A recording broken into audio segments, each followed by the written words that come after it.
what I wanted to talk with you first about is why do we, who are teaching children, counseling children, and taking care of children's mental health, want to think about, or why do we have to think about, or do we even have to think about their physical wellness as well?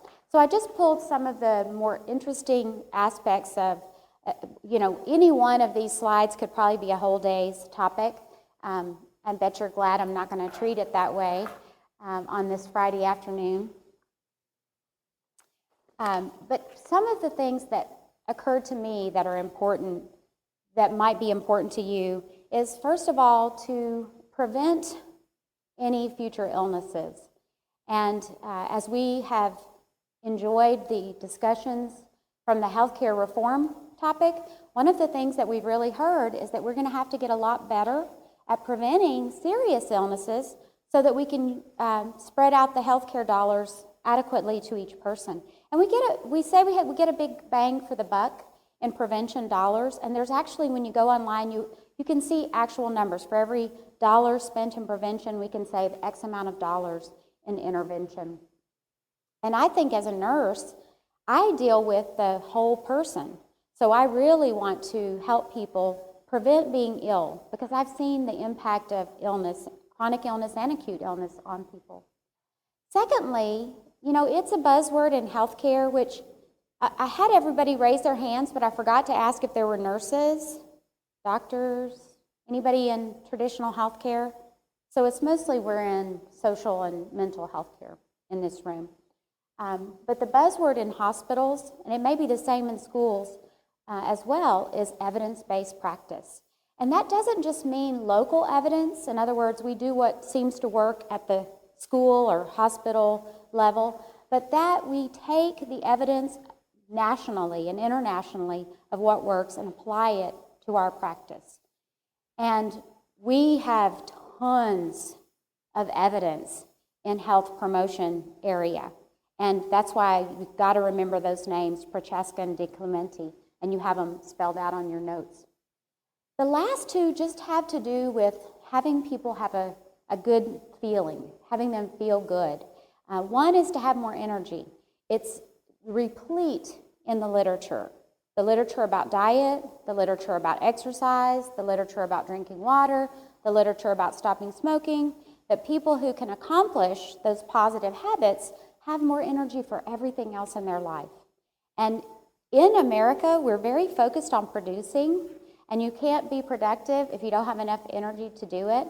And even as with the children, you saw all those beautiful, healthy children playing on the campus in patient-type roles. Well, they need the energy to be able to go to school and to play, to be able to be well. So mental alertness and physical energy go hand in hand, and it's hard to succeed when you're not having a healthy lifestyle. And last of all, just the sense of overall well-being that comes from a healthy lifestyle. Talking about evidence-based practice, I wanted to share with you kind of one of the more current piece of evidence, and this came out of, it was published in a newspaper, but it was a literature review of several studies that had taken place. The Boston Globe published highlights of a study that was actually published in the Archives of Internal Medicine in November of last year, and it looked at a weight loss approach of two groups of people. So a total of 106 overweight and obese people were divided into two groups. One group was put on a low carbohydrate, high protein, moderate fat diet, and the other group was put on a kind of a regular low fat, high carb diet, and they looked at the results of the groups. Both groups lost about 30 pounds in a year, which doesn't sound like much if you watch The Biggest Loser, but if you've ever gone on a diet, you know that's a lot to lose. That's about a half a pound a week, just a little over a half a pound a week. So that both groups lost 30 pounds in a year, and both after 2 months expressed an increased sense of well-being. They felt happier, they were in a good mood. But after a year, the high protein eaters, the low carb eaters, so the ones who are eating sort of the South Beach diet or the, God forbid, the Atkins type diet, unmodified, it would be God forbid, otherwise it'd be okay. did not have as much of a sense of well-being and good mood as the carbohydrate-based diet. So from that, the thinking was that carbohydrates, we know from science, pump up the production of serotonins in the brain, and serotonins are those neurotransmitters that contribute to a sense of well-being. So after a year on a low carbohydrate diet, which a lot of people lose weight on that kind of diet, and then they maintain the low carb lifestyle. I've actually done it myself, and it was one of the easiest things to stay with and to do as a lifestyle, and it really helped maintain a lower weight. But I think I did experience the same effect as the study in that I didn't feel as cheerful. I just noticed that when I do that, I'm a much crankier person. I don't know if it's because I just am addicted to carbs and I'm dealing with that. So when I read this, I thought, wow, that really kind of rings true. In that same article, they published some additional findings from the evidence that indicated connections between the brain and food, or mood and food. One, you have probably also heard about, there's a very famous veterinarian, and her name escapes me right now. It's right on the tip, but I'll think of it and tell you in a minute. She is a lady who is within the spectrum of autism, who went on to overcome that, become a very successful veterinarian. But further, she helps the meat industry provide a more humane experience. You guys know what I'm talking about. And when I think of her name, I'll tell you. But she is a huge proponent of omega fatty 3 supplements for children with autism, and they've also been, she's gathered a lot of anecdotal evidence, but there's quite a bit of research-based evidence that omega 3 fatty acids support mental health, reduce depression, reduce the symptoms, the crippling symptoms of bipolar disorder, dementia, and schizophrenia. Dr. Joseph Hibben from the National Institute on Alcohol Abuse and Alcoholism pointed out that some of the most extensive research points to the value of supplementing with omega-3 fatty acids, and he said pretty much the same thing, can actually reduce suicidal thinking and depression, as well as aggressive behavior, which may indicate a positive use for that supplement in children, because aggression is the #1 symptom of their mood problems. Researchers have also shown a link between mood and foods rich in antioxidants, which blueberries are just one of many, but that was a specific one that they used in the study because it's just rich in so many different kinds. So if we want to think about what are we absolutely safe in promoting, because we don't want to be on the fringe of science, we don't want to be promoting something that the next few years, the fads, and sometimes things are discussed in such scientific terms and so widely held beliefs that we don't even realize, that they might not be good from good science. And one of the things to think about in terms of supplements, unless a supplement is regulated by the FDA, the Food and Drug Administration, anybody can make a supplement. I can just go out of my garage, set up some pipes and drums and whatnot, and produce a supplement. And because it isn't regulated by the FDA, I can say it has whatever, but it might not. And it could even have something poisonous in it from all those pipes and that homemade setup. So in recommending supplements, I do that with a really major grain of salt. So pretty much the only supplement we're going to talk about today is the omega-3 fatty acids. And even there, you'd want to be sure that you were getting them from a reputable supplier, that what you were getting was really what you intended to get. But these are the things that are not on the fringe of science. These are the mainstream areas that you pretty much cannot go wrong teaching, holding as beliefs, and recommending to the people that you work with. And the very first one is the most important one. Now, I know in America we have pretty much made smokers like the most outcast, frowned on, scorned upon group of people. It's not like that. It's just as a health decision, there's no one thing that you could help somebody do that would be as powerful as stopping smoking. In fact, they say that gaining 50 pounds from stopping smoking doesn't even eradicate the health benefits of quitting smoking. And it is possible to quit smoking without having a 50-pound weight gain. But for those people who think, wow, but if I did quit, then I'd, some overweight people smoke, and they sure don't want to risk having that overweight problem become worsened by the quit smoking. But from a health perspective, just what's on the inside of a person, nothing is as powerful in prolonging life and the quality of life as helping people to stop smoking. So we are going to use that as our best example of a stop behavior. Start exercising. If only, right? So how many of you are regular exercisers? Oh, good. We got a lot of wellness-oriented. Don't feel bad if you're not one. Because when we talk about the stages of change, y'all help me remember that we're going to use exercise as our example because all of us have experienced all the stages. We can totally identify. Why exercise? Because it really gives us brain benefits. When we exercise at least 35 minutes, and it just can be a brisk walk, we change the balance of the brain chemicals in favor of a sense of well-being with just 35 minutes of exercise a day, most days. And everybody needs that. I just haven't met the person who's so cashed up, they don't want to win the lottery or get more cash, and I've never met the person that was so happy while being well that they couldn't stand to have a little bit more happiness and well-being in their life. And exercise really does that, while at the same time taking care of our heart and our cardiovascular system. So when we talk about food and mood connections, you're going to hear all throughout the theme is what's good for the heart is also good for the brain. So if we're doing what the American Heart Association recommends, then we're also doing what all the studies tell us help our mood. The federal guidelines, y'all, this is the U.S. government. Hello, I'm as middle of the road as I can be. I'm the federal government. 90 minutes, 7 days a week for weight loss. Okay? For weight maintenance, 60 minutes.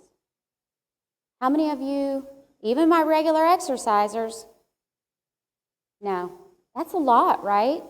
That's what our children should be getting.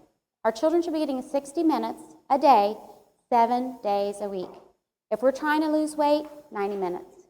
That's a lot. But you know what? It's not hard exercise. It could just be a brisk walk. The next, these are in order. So stop smoking, number 1. Start exercising, number 2. And number 3, add more plant-based foods to the diet. So that's fruits and vegetables.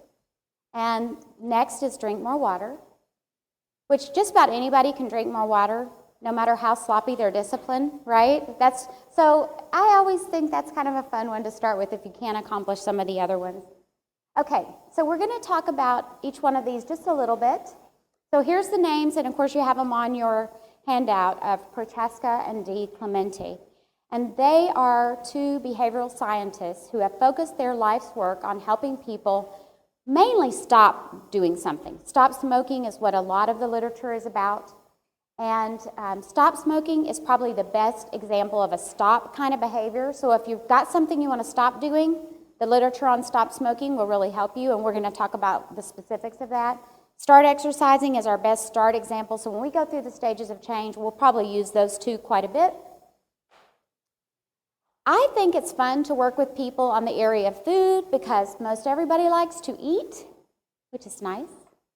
And most people, maybe it's just a San Antonio thing, but most people are focused on their weight and wouldn't mind if they were trim and lean. Very few people don't have that problem, but they're not so common. But beyond weight management, there's a lot of positive benefits of eating better, and some of those are very much in the mood category. In case you just don't know anything at all, and you're working with someone and you want to give them some websites, these are the safest websites on the planet. Nothing controversial, nothing scary, and even if these people change their mind, you'll still be okay because you used something that was the standard of care for our country. So from the American Dietetic Association, their website is eatright.org, and from the American Heart Association, americanheart.org, and both websites have free printables, downloadables, lesson plans. Here at the hospital, we're part of the Texas Department of Agriculture school lunch program, breakfast and lunch. And so we need to we have to provide an hour of physical fitness every day because that's the food pyramid recommended amount, just like we talked about. And we also have to provide a lesson every week in nutrition. And we just get things right off the mypyramid.gov website.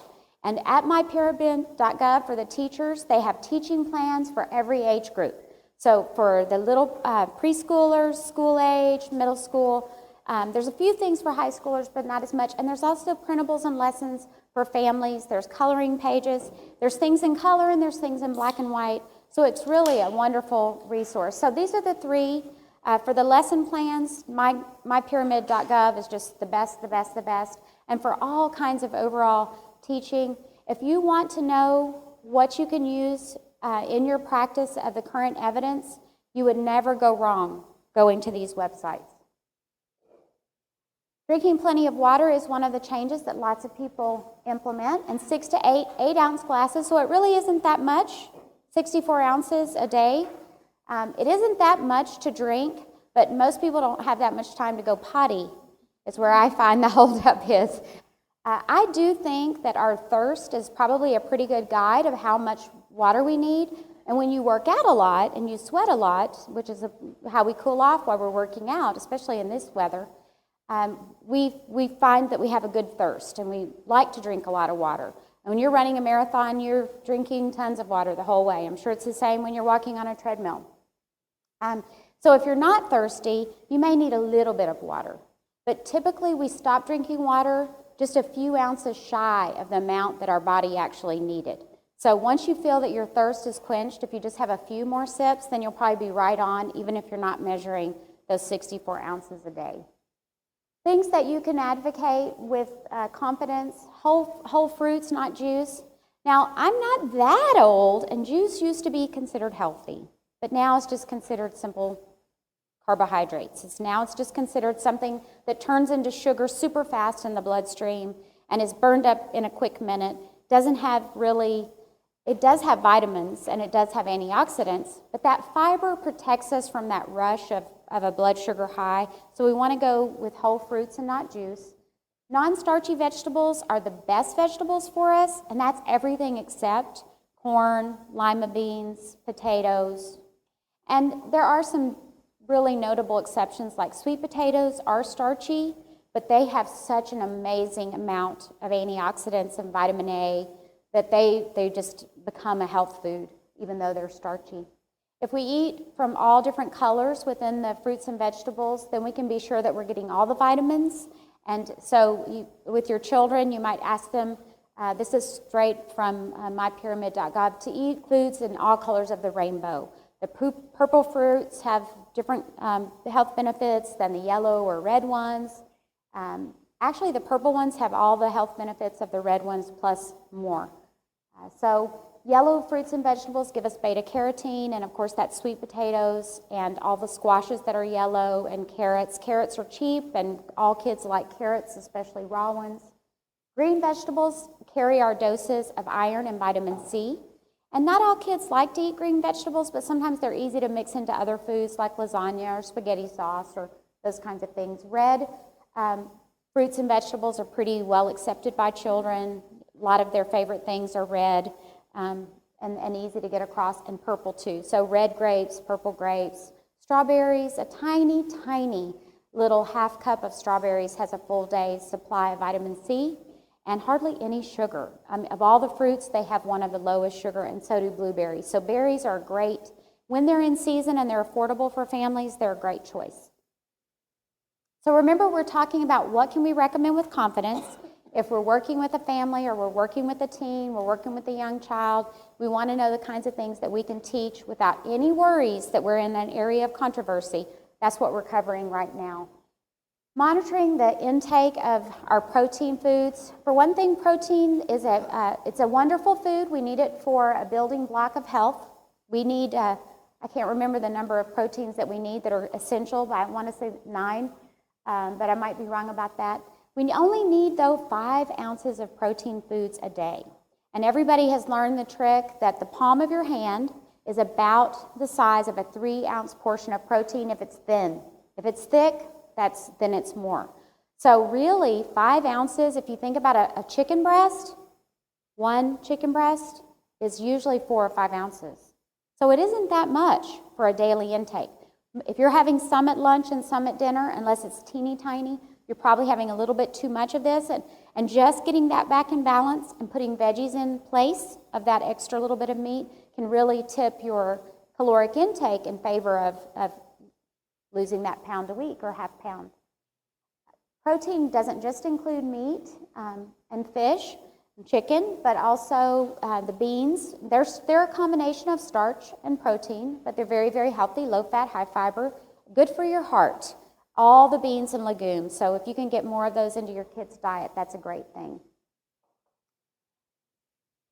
Plant and fish proteins have separate established health benefits over and above the protein or the carbohydrates that come within them. And so does meat. So again, variety is a key. And the cold water fish have the omega-3 fatty acids, and I think the next slide tells you which of those fish. Now, fish are not the only source of omega-3 fatty acids. They are also found in many different plant foods, including flax seeds you've probably seen promoted, which you can eat in cereal. It's always nice if you can get the thing that's good for you in a real food and not in a pill, because we already talked about how the FDA doesn't regulate supplements, so there's always some doubt.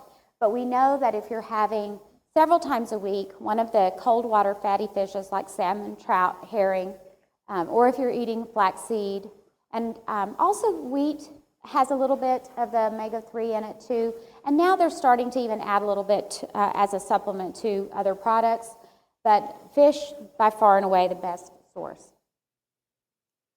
Children and teenagers need 3 servings of milk a day, and that could be milk or yogurt.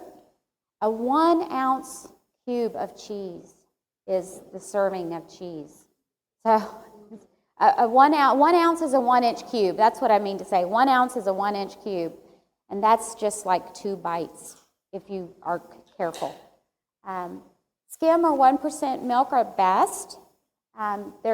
Children love yogurt, and there's lots of versions of yogurt specially marketed to children, so that's kind of handy, and it's fine for them to get their milk that way.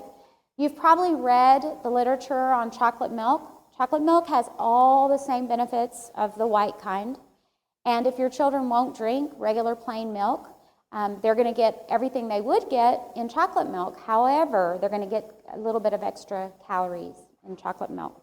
So if you've got an overweight child, boy, you really don't want to plague them with your worries and anxiety. But if you can wean them off of that little by little, that's one way you could get them off of excess calories. But first, you want to get those sodas and juices off the table before you even start thinking about getting them off chocolate milk. Whole grains, one of my very favorite food groups. Love bread, love pasta. It's so nice that so many versions of whole grain foods are available now.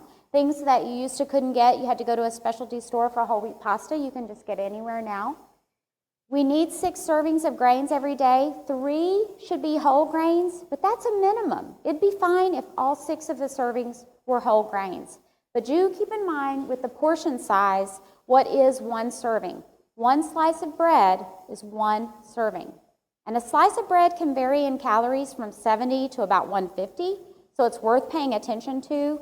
Some of the big loaves of bread, it's really like 1.5, because by the food pyramid, a slice of bread should have no more than 100 calories to be considered 1 serving of grains. Pasta, half a cup, which is like a starter bite on my plate. I don't know about y'all. But so does that mean you can't have more than half a cup? Well, if you have 2 cups, you just have to remember that's 4 servings of grain in that meal. It's fine to do it that way, but that only leaves 2 other servings to have. And if you had cereal for breakfast, that leaves you with a teeny tiny little roll at dinner and you're done. So why does it matter what the food pyramid said? Because if we follow the food pyramid and we eat those serving sizes and those serving amounts, we will be getting the number of calories in a day that we need and not more.